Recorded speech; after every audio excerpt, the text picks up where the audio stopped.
Yes, so now let us start with the sale of goods act का case study session का second part. So we have already started one session जहां हमने revision किया, writing pattern समझा. And first session अगर आपने नहीं किया है तो यूट्यूब पे पक्का देखिए, because first session was more important.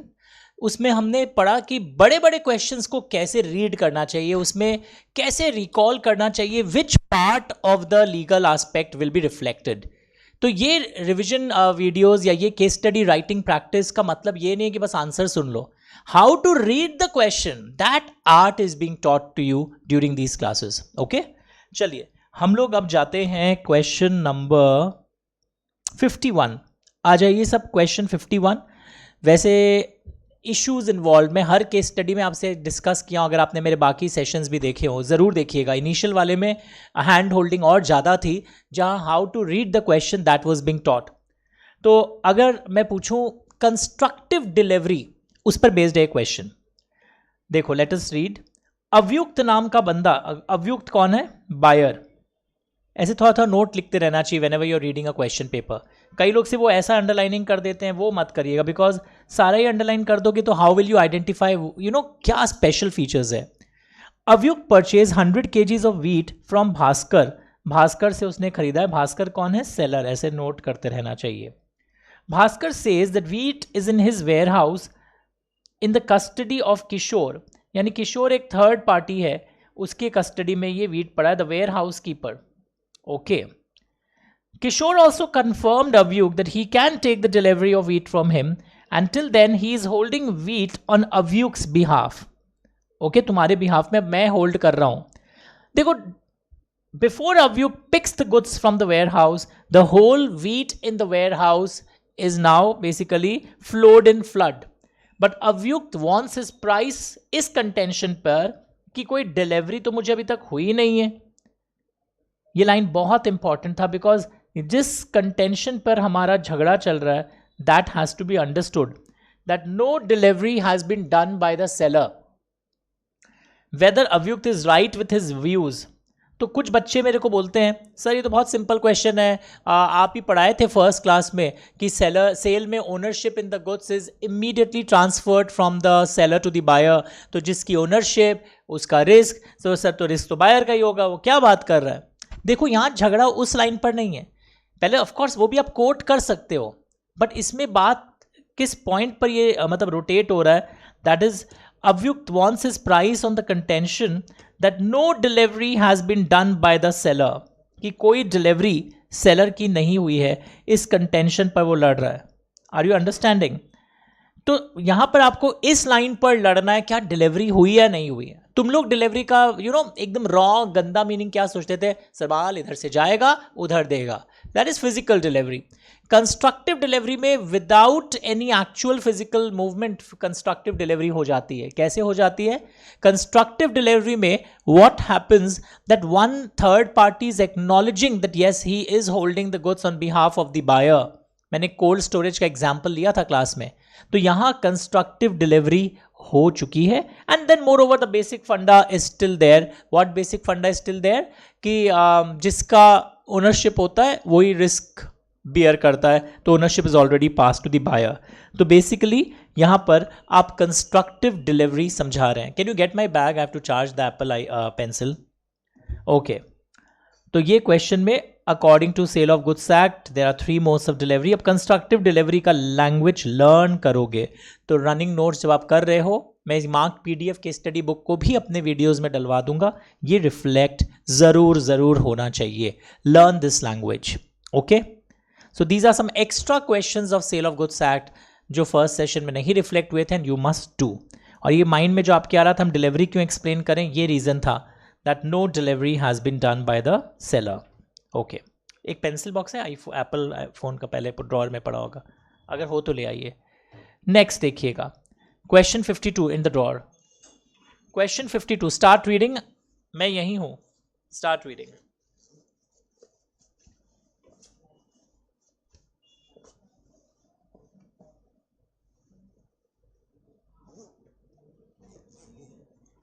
Start reading. Question 52. आप एक गाड़ी खरीद लिए और शोरूम गए थे आप डिलीवरी लेने के लिए. अब क्या हो रहा है वो देखना है, वो समझना है आपको।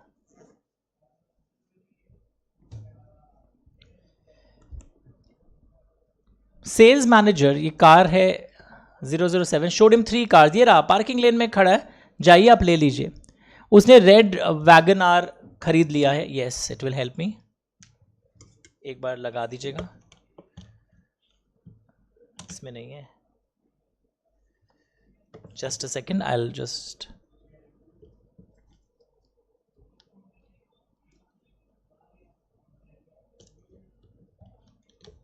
देखिए छोटा सा वो एक तो और होता है ना, इससे छोटा, वो चेक कर लीजिए दोनों में किस में होना चाहिए, इन दोनों में से किस।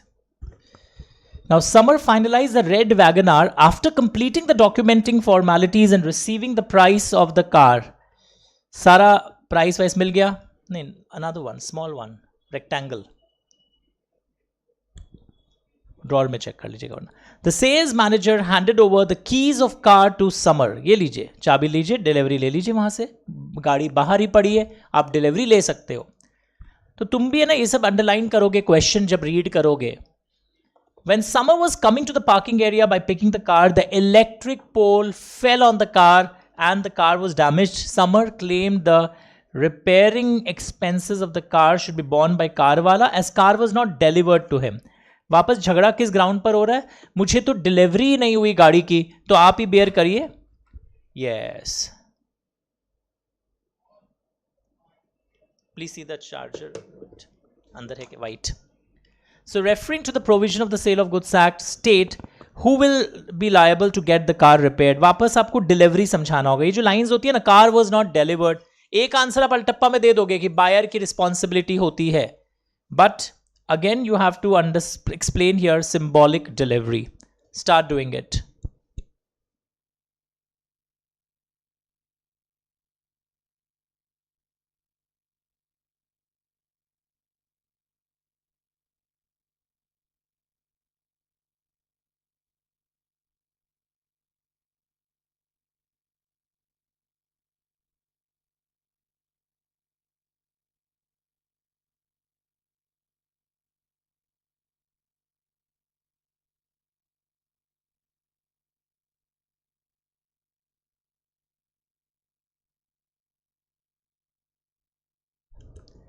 मिला आपको ये लाइन?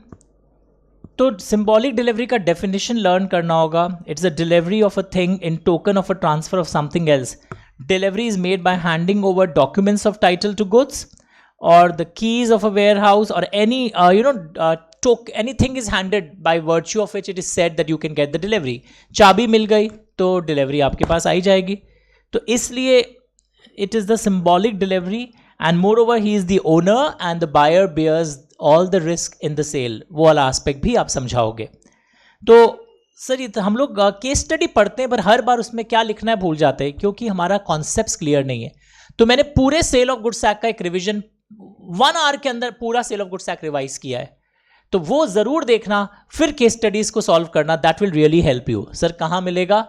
अगर आप हमारे स्टूडेंट है, टेलीग्राम में भी सर्कुलेटेड है, रिवीजन फोल्डर भी ऐप पर क्रिएटेड है, एंड एक तीसरा तरीका और है, आप प्लेलिस्ट कॉलम यूट्यूब में देख सकते हो। फिर भी नहीं मिल रहा है तो आप मुझे व्हाट्सएप कर सकते हो 9830259002 कि सर वो 55 1 घंटे मिनट्स वाली क्लास कहाँ है सेल ऑफ गुड्स एक्ट की, जिसमें सारे डेफिनेशंस के भी फॉर्मेलिटीज, सारे अच्छे अच्छे पॉइंट्स बोले हुए हैं। After this let us come to question number 54। तो ये अंडरलाइन तुम भी ऐसा कर रहे हो ना, मैं एज्यूम कर रहा हूं, so that mind and hand goes together. Mister D sold some goods to Mr. E for 5 lakh on 15 days credit. ऐसा कुछ मिल रहा है आपको?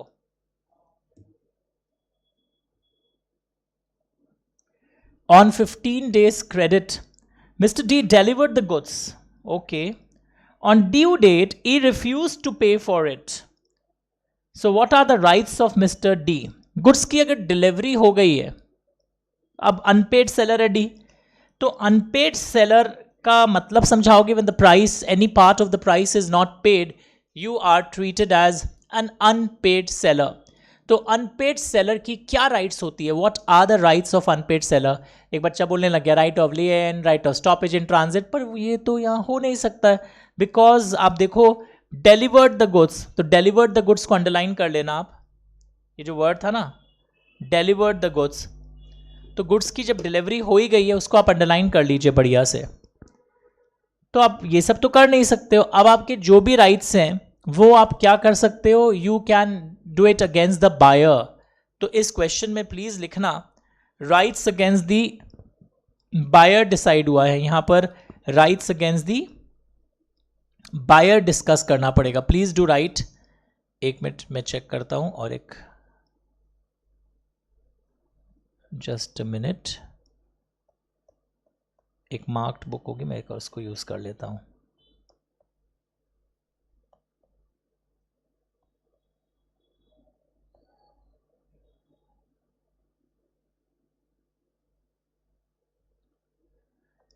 अच्छा इसमें मार्क नहीं है, ठीक है, no issues no issues. So please write rights against the buyer is discuss, मैं कुछ देर बाद लिख दूंगा अपने बुक में, आप लिख लेना। वाई राइट लॉजिक लिख देना, because goods are already delivered, so where arises the question of lien, where you can say that there is a question of stoppage in transit, ऐसा तो नहीं है फिर बिल्कुल भी। नेक्स्ट, तो इसमें आप देखो प्राइस के लिए है damages for non-acceptance if it refuses to accept and pay for the goods, and suit for interest on that price, वो भी हम मांगेंगे यहां पर। तो अनपेड सेलर के बायर के अगेंस्ट में क्या राइट्स होते हैं, इस थ्योरी को आपको रिवाइज करना पड़ेगा। तो एक सेकेंड मैं आपको लेकर चलता हूं मेन किताब में, तो आपको कॉन्फिडेंस भी आएगा कि यस हमने किताब से भी वो एस्पेक्ट देखा है। Yes I think we got it. तो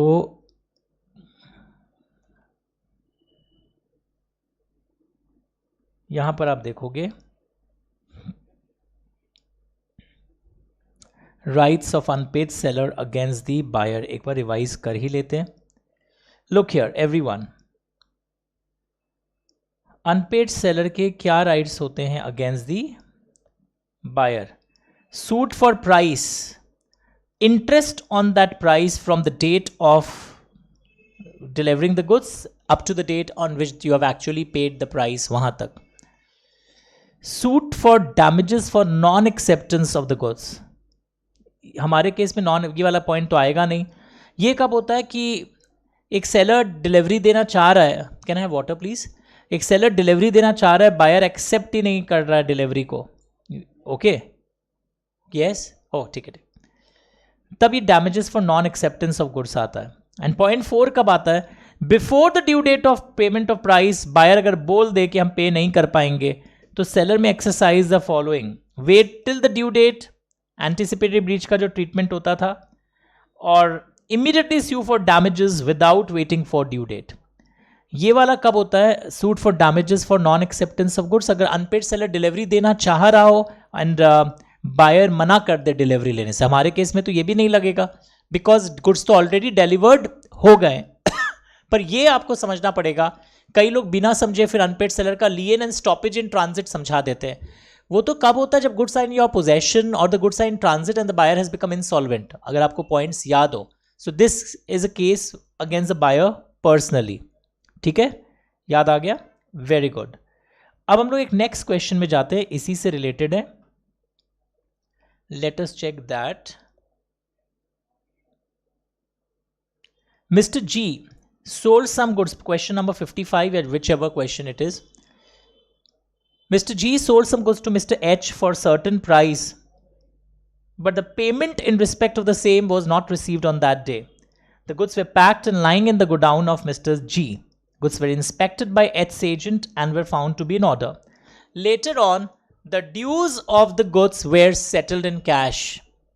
Just after receiving cash, G asked Mr. H that goods should be taken away from his godown to enable him to store other goods purchased by him. Just after receiving cash, Mr. G asked Mr. H that the goods should be taken away from his godown. ले जाइए यहां से जल्दी से। But H हटाया नहीं, H did not take delivery of the goods, यानी कि सेलर डिलीवरी देना चाह रहा है, एच डिले कर रहा है डिलीवरी में। He kept goods out of the godown in an open space and due to rain some goods were damaged.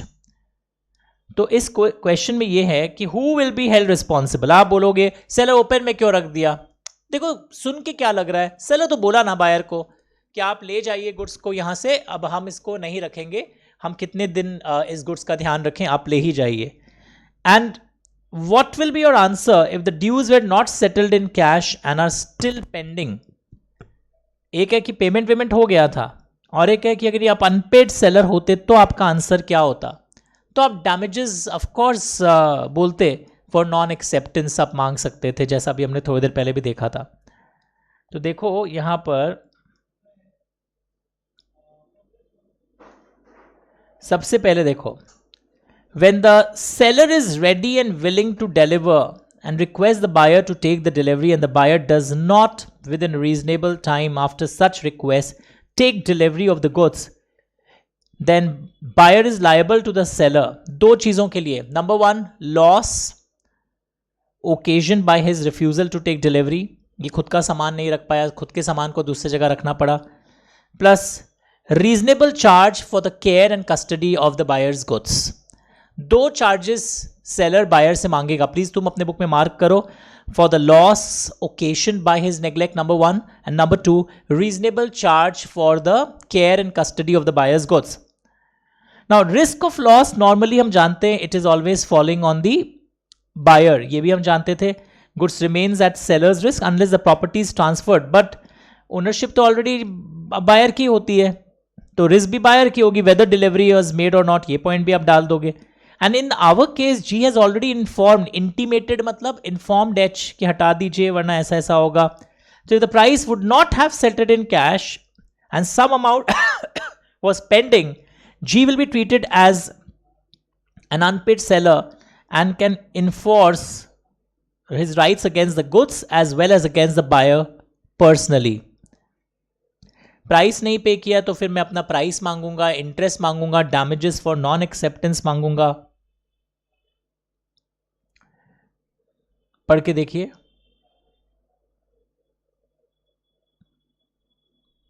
Price payable नहीं हुआ तो क्या हुआ, आपको तो प्राइस देगा ना, मत मांग ही सकते आप। तो ये paragraph section 44 you have to learn, section 44 आपको लर्न करना ही पड़ेगा बहुत अच्छे से। प्लीज मार्क करिए इसमें वो जो purple ink for loss and reasonable charge for the care, इसको लिखो स्टार स्टार दोनों point. Learn this paragraph section 44, and इसीलिए मैंने आपको rights against the buyer personally वाला फिर से रिवाइज भी करा दिया था, वो फॉलो करोगे। Rights relating to resale of the goods under sale of goods act, important लिखो, डायरेक्ट क्वेश्चन है, already done in the class, पर ये बहुत आता है। What are the rights of resale under the sale of goods act? तो थोड़ा सा मैं आपको इस वीडियो में वो रीसेल के प्रोविजंस फिर से दिखा देना चाहता हूं, जस्ट अ सेकेंड। रीसेल के प्रोविजंस कहां पर है, एक second.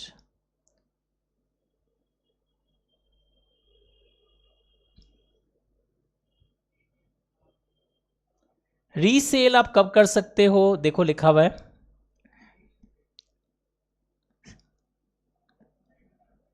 After proper notice you can resale, और कभी कभी विदाउट नोटिस भी आप रीसेल कर सकते हो।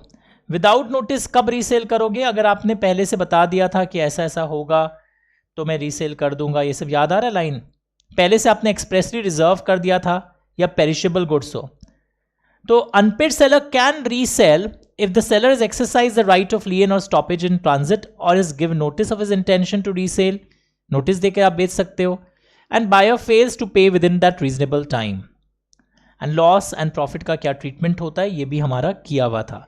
So right of resale without proper notice से क्या होगा, after proper notice से क्या होगा, both aspects should be very clear. Now इसी में just a second, मैं इसने हड़बड़ा नहीं रहा हूँ, I want to first yes, just a second, एक मिनट। तो केस 1 रीसेल का क्या है देखो, it is by unpaid seller, ये मार्किंग देखिए, where the ownership is not passed to the buyer,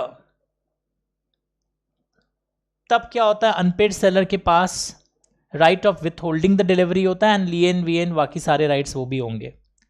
notice कब नहीं चाहिए, when the right of sale is expressly reserved in the contract of sale, पहले से बोला हुआ था,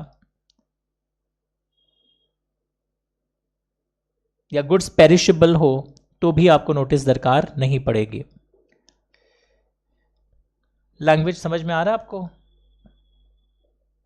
और नॉर्मल केस में आप रीसेल कब करोगे, पहले मैंने right of लियन stoppage in transit किया, मैंने आपको नोटिस दी कि लास्ट डेट ये है ना, आप अगर पे नहीं करते विद इन दैट टाइम तो रीसेल किया जाता है. तो वो चीजें भी आप समझ के रखिएगा. Now let us go to the next question of this session.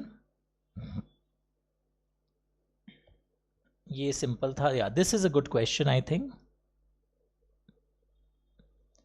Suraj sold his car for 75,000 and after inspection and satisfaction Sohan paid 25,000 and took possession of the car and promised to pay the remaining amount within a month. Later on he refuses to pay on the ground that car was not in a good condition. So what is the remedy available to him against Sohan? तो पहले ये cell of goods act का question है, ये समझ में आया. और यहाँ पर डिलीवरी हो चुकी है तो बायर के अगेंस्ट में जो पर्सनल राइट्स होते हैं वो इन्फोर्स किए जाएंगे. तो कई बार डायरेक्टली नहीं लिखा रहता कि पर्स क्या अवेलेबल है, यहां तो लिख दिया अगेंस्ट सोहन, पर क्वेश्चन पढ़ के आपको समझ में आने लगेगा that this is that type of question. पक्का?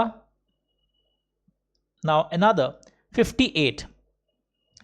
Mr. Shankar sold 1000 kgs of wheat to Mr. Ganesh on credit of 3 months. Wheat was to be delivered after 10 days of contract. After 5 days of contract, a friend of Shankar secretly informed Shankar that Ganesh may default in payment. यानी खबरें आ रही है कि Ganesh may default. On the information of friend, Shankar applied the right to lien and withheld the delivery. With reference to the provision, whether Shankar was right in his decision? What will be your answer if Ganesh became insolvent within 5 days of contract? Question थोड़ा सा change करूंगा. Wait, I'll make little changes in the question. Just a second.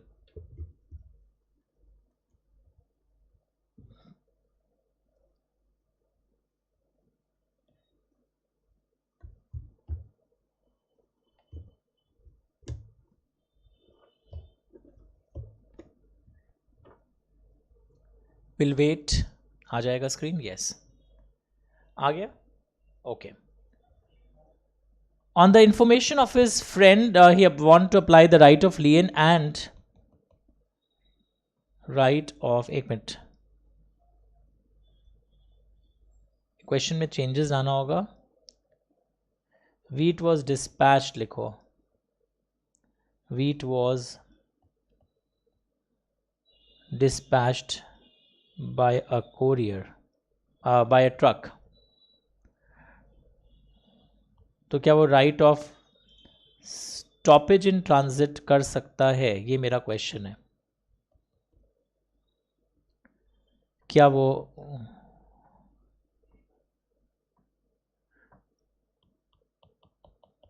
Stoppage in transit कर सकता है या नहीं कर सकता है?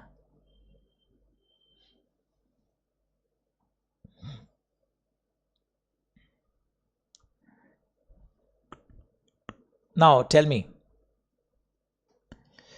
अगर मैं डिस्पैच कर दिया हूं और उसके बाद ये खबर मिल रहा है 5 दिन बाद, आफ्टर 5 days ऑफ डिस्पैच एक खबर मिला है, ही मे डिफॉल्ट इन पेमेंट, कि वो हो सकता है डिफॉल्ट करे, और मेरे को कोई खबर नहीं, उसका एक फ्रेंड ये खबर दे रहा है दैट ही मे डिफॉल्ट.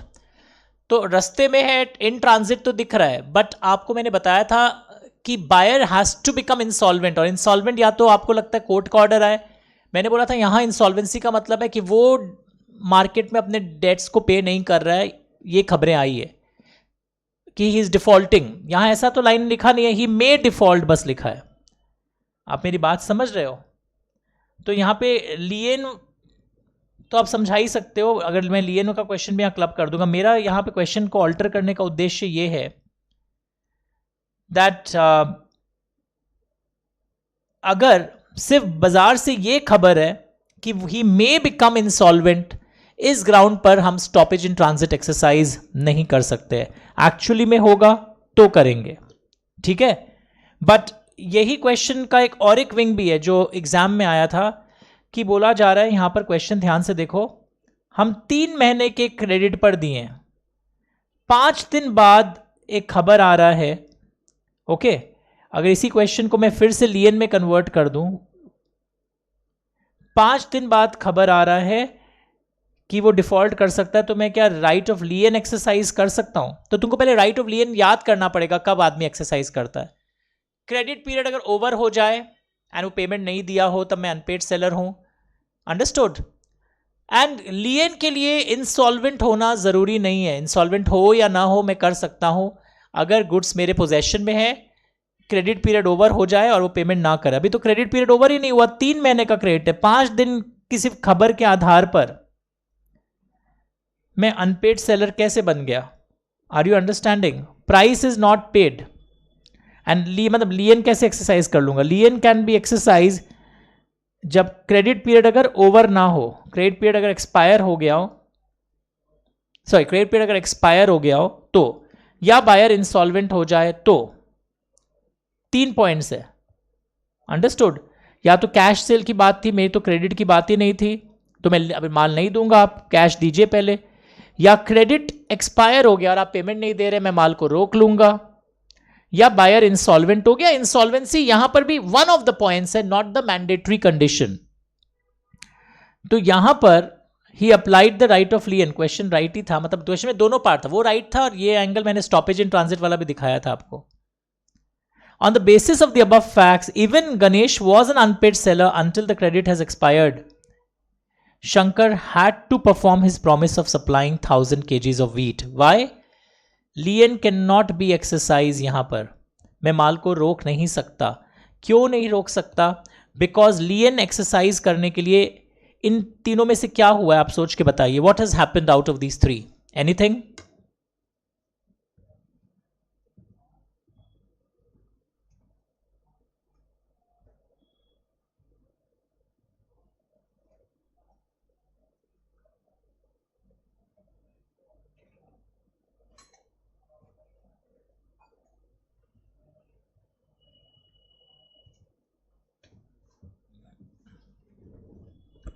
कुछ भी हुआ है इन तीनों में से? क्या कुछ भी हुआ है यहां पर?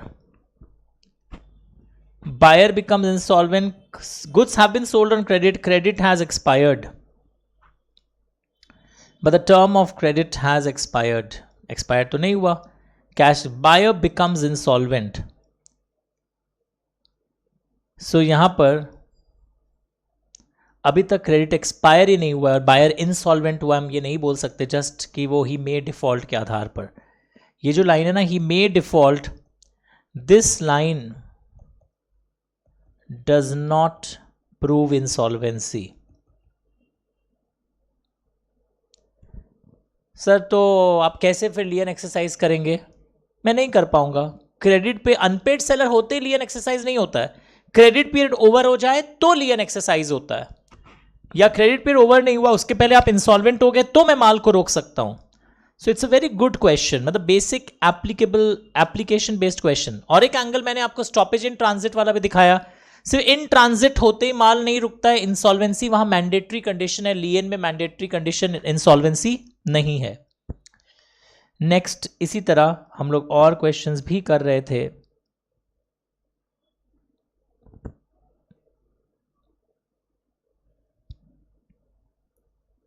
क्वेश्चन 61, क्वेश्चन 61 में क्या बोला है देखो। ए बी कौन है भाई? Seller. Seller sold 500 bags of wheat to CD. Each bag contains 50 kgs of wheat. देखो शुरू के क्लासेस में मैंने लिख लिख के करवाया था आपको, but now you are matured enough, that is why you know we are explaining the technical parts and not writing each and every question. आपको अगर लिखने का पैटर्न देखना हो तो आप इसके पहले जो 5 क्लास और यूट्यूब पे पब्लिक हुआ है उसमें मैंने लिख लिख के भी आपको अलग अलग कॉन्ट्रैक्ट और ये सब के क्वेश्चंस करवाए थे। कि क्वेश्चन हर आंसर में 3 पार्ट्स होता है, लीगल प्रोविजंस, करंट फैक्ट्स का application and the conclusion. AB sold 500 bags of wheat to CD. ये लाइन मिला. Each bag contains 50 kilograms of wheat. AB sent 450 bags of by road transport and CD himself took 50 bags. Before CD receives delivery of 450 bags sent by road transport, he becomes bankrupt. AB, still being unpaid, stops the bags in transit. The official receiver of buyer claims the bag. आप कैसे claim कर लोगे? उसके पास right of stoppage in transit है. और stoppage in transit कब होता है? अगर आपको याद हो, जब इन ट्रांजिट भी है प्लस इंसॉल्वेंट भी हुआ है, बैंकरप्ट जिसको आप बोलते हो, तो उसका जो लिक्विडेटर है can not claim. And you know best part क्या होता है, मैं आपको बार बार बोल रहा हूं, हम लोग लाइंस पढ़ते हैं ना, वैसे आंसर मत सोचो. लाइंस पढ़ के टॉपिक पता चल गया, उस टॉपिक का थ्योरी पूरा बोलना शुरू करो, तब आप लॉ को अप्लाई कर पाओगे. आप एक फैक्ट्स को कन्वर्ट करोगे अप्लाई करने के लिए, आप नहीं समझ पाओगे. You have to think about the entire provision. Unpaid seller क्या है, लियन के पॉइंट्स क्या थे, और स्टॉपेज इन ट्रांजिट में प्लस था, इन ट्रांजिट प्लस इंसॉल्वेंसी, तब क्लैरिटी आएगी. आप एक लाइन पढ़ के सोचोगे उससे रिलेटेड आंसर ढूंढ लें, things will not move in that way.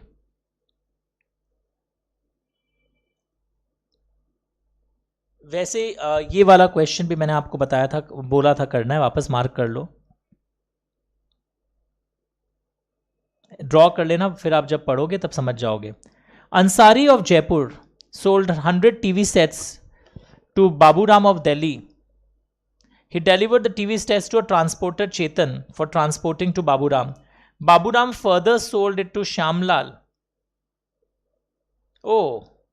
On reaching the goods at the destination, Baburam demanded the delivery, but Chetan wrongfully refused to deliver the goods to Baburam. इसके कारण Baburam now failed to deliver the goods to Shyamlal and suffered a huge loss on account of non-delivery. Ansari came to know about this.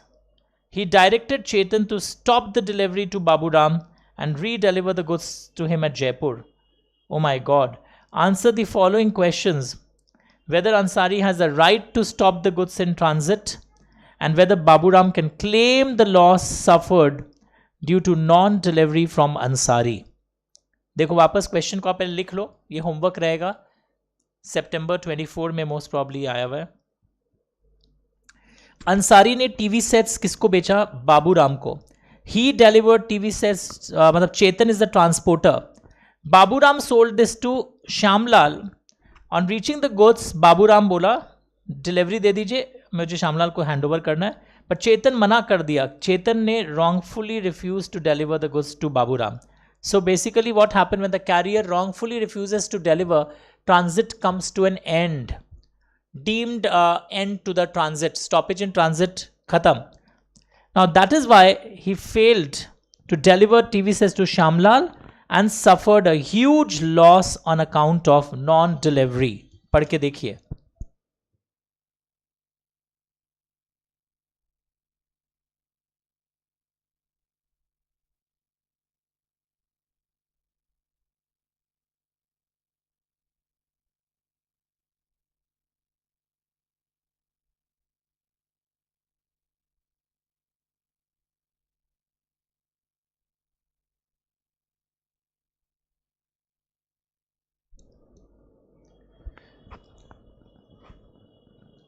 मिला आपको?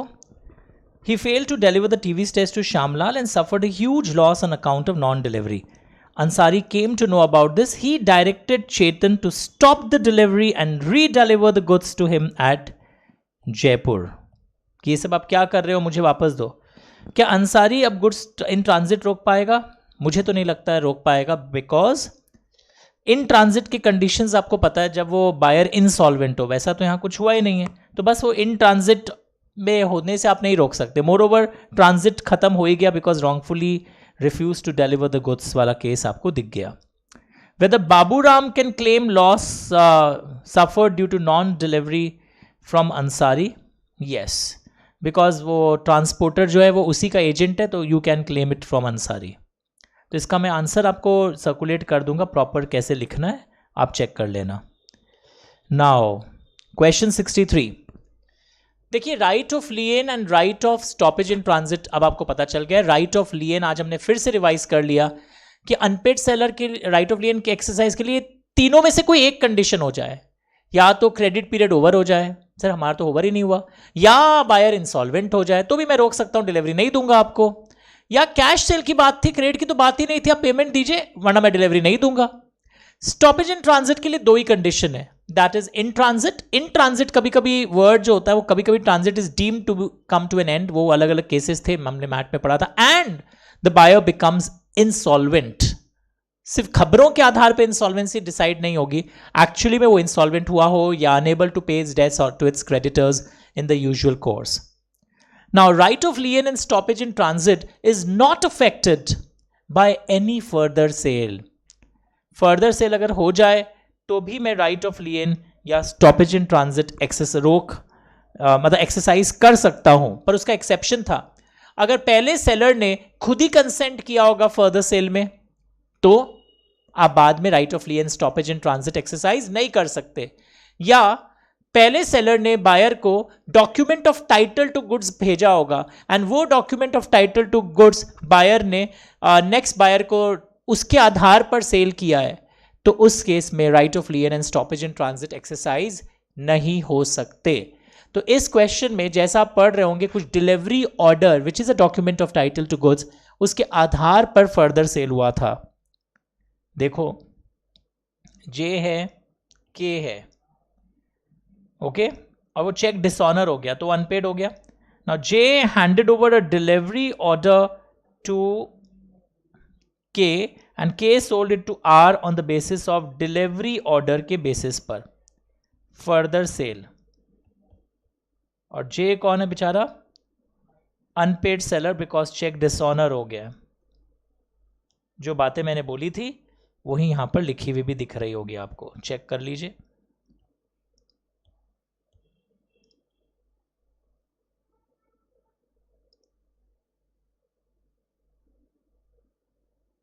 सो are जीतेगा।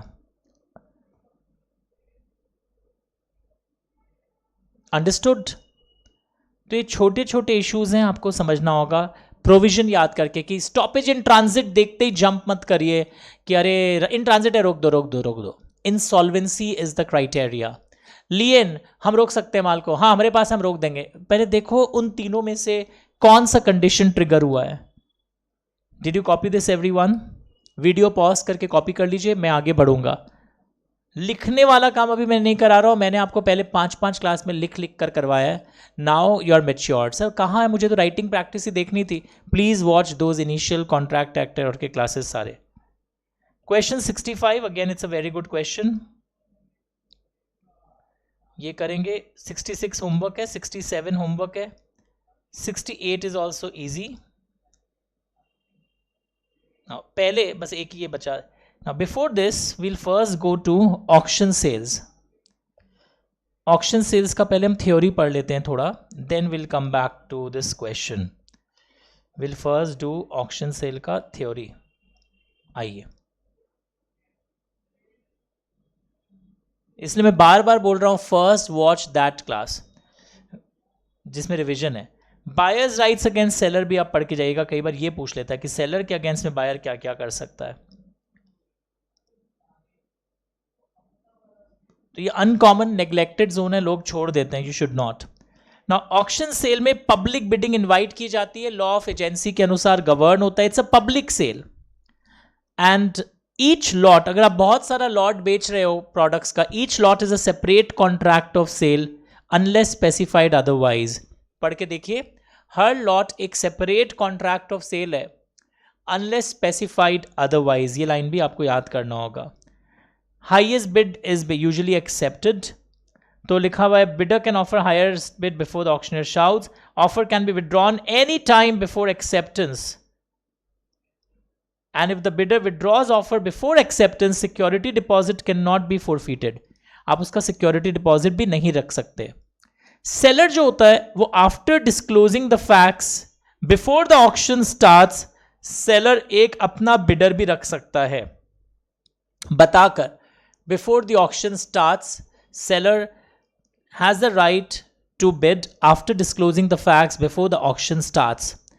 एक reserve price होता है, minimum price is disclose before the auction starts. अगर वो reserve price achieve नहीं होता है देन ऑक्शन सेल कंप्लीट नहीं होगा.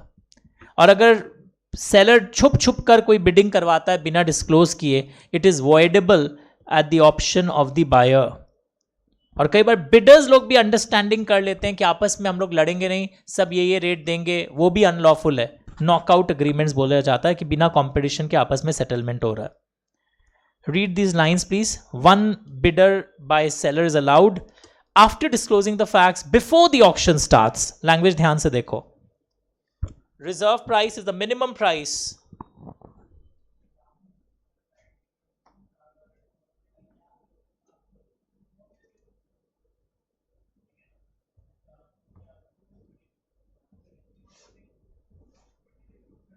Sure everyone?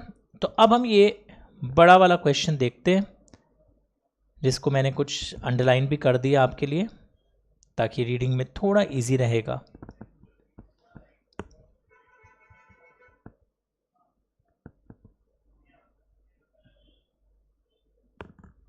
Start reading.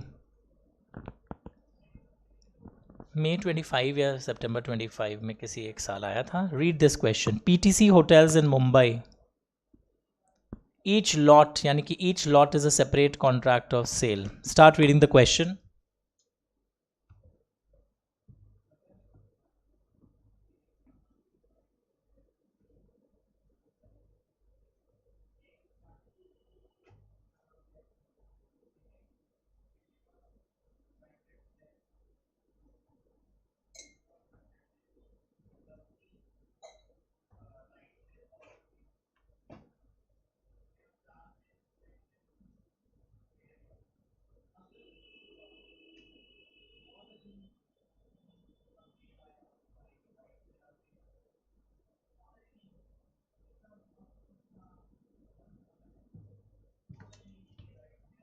Check कर लीजिए. I will just check.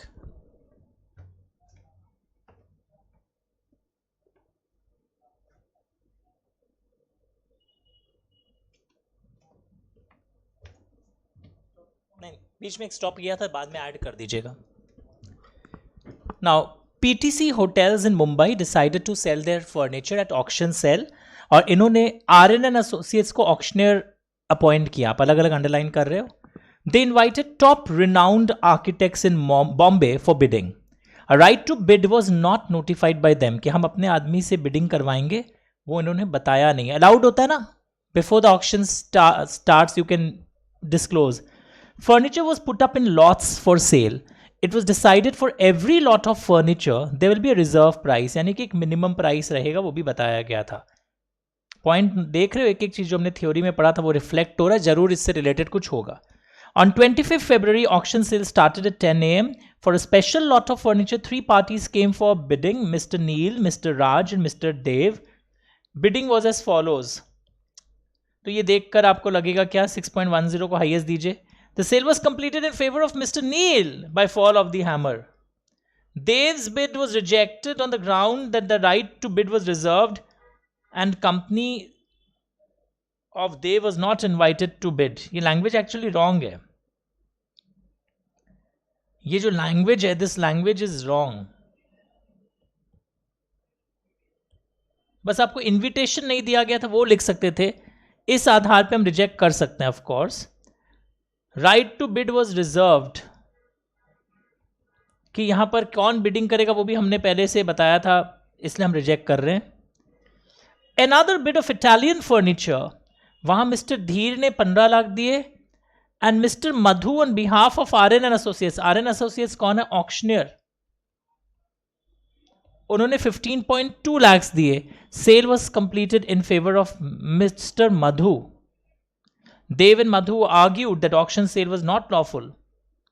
तो ये क्या प्रिटेंडेड बिडिंग है या ये अलाउड है? हमने बताया था आप अपना एक आदमी रख सकते हो डिस्क्लोज करके, और इन्होंने यहाँ पे रखा भी, डिस्क्लोज भी किया था। Oh, right to bid was not notified by them, तो इन्होंने डिस्क्लोज नहीं किया था। तो ये वाला जो उनका खुद का आदमी, आरएन एसोसिएट्स का जो खुद का आदमी जाकर बिडिंग कर रहा था, this bidding will not be allowed. पढ़ के देखिए यहां तक। तो आंसर क्या है देखो, वेरी गुड, आप ऐसा बिडिंग नहीं करवा सकते। राइट टू बिडिंग हो सकता है, right is expressly reserved.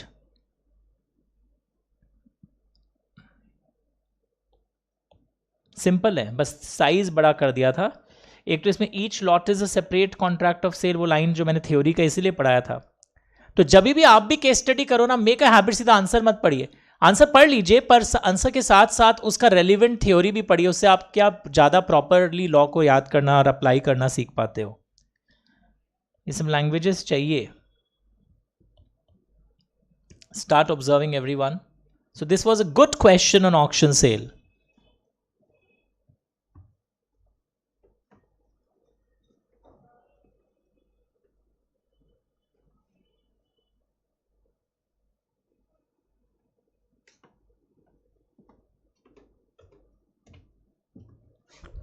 So what happened in this particular question, did you understand? आपने पहले से बताया नहीं था कि आप अपने आदमी से बिडिंग कराएंगे, तो आप कैसे करवा दिए? तो चाहे वो हायर रेट पर दिया है, उसका इसीलिए रिजेक्ट हुआ है, वरना आप तो बस रट के आ गए थे, हाईएस्ट वाले आदमी को दे दीजिए। ऊपर से और एक पॉइंट यहाँ पर क्या है, ये देव वाला फालतू पॉइंट था, पर उसको हम रिजेक्ट कर ही सकते हैं कि हम ये अलाउ नहीं कर रहे हैं उसका बिडिंग को। रिजर्व प्राइस वाला पॉइंट पे क्वेश्चन आ सकता है आपके एग्जाम में। इसी तरह एक क्वेश्चन और है, देखो, बिड बाय सेलर विथ और विदाउट नोटिफिकेशन।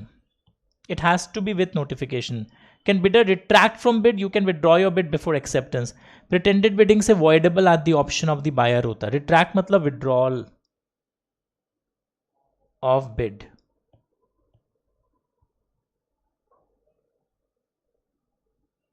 ये क्वेश्चन पढ़िए, अजीब टाइप का, 67। Start reading 67 everyone.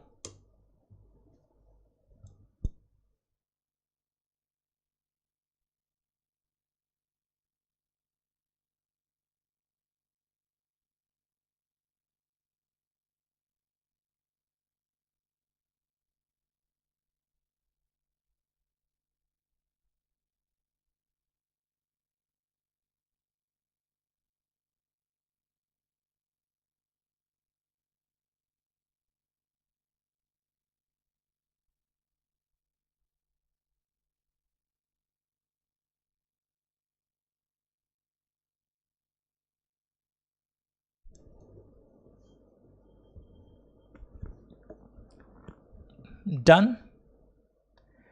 कि वो हैमर गिराया, पर हैमर के साथ साथ जो एंटीक वॉल क्लॉक बिकने में था वो भी टूट गया। तो बहुत टिपिकल है, मैंने क्लास में भी बताया था। तो लिखा है ऑक्शन कंप्लीशन कैसे होता है, by fall of the hammer और in any other customary manner, जो अगर पहले से डिसाइड किया जाए, वो लाइन भी आप लिखोगे आंसर में।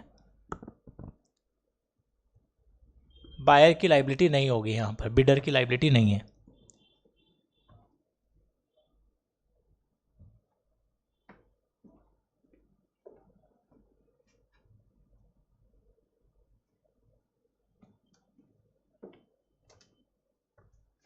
So these were some extra important questions of Sale of Goods Act. Now students पूछते हैं सेक्शन नंबर्स कौन कौन से पढ़ने चाहिए, तो मैं लास्ट के दिनों में एक लिस्ट सर्कुलेट करूंगा, लास्ट के 10 दिनों में, कि ये सेक्शन नंबर्स आप करना चाहिए। वैसे तो मैंने सेक्शन नंबर्स आपको पढ़ाने के समय भी कई बार बताए हैं, but these section numbers should not be forgotten. I will discuss this list with you. Okay, thank you so much. And partnership act अब शुरू होगा और उसके भी केस स्टडी प्रैक्टिसेस आएंगे, यूट्यूब पर देखते रहिएगा, या जो भी और भी दूसरे जो भी चैप्टर आएंगे आपके सिलेबस के, उसके अनुसार आप फॉलो करते रहिएगा यूट्यूब चैनल को। Okay, bye.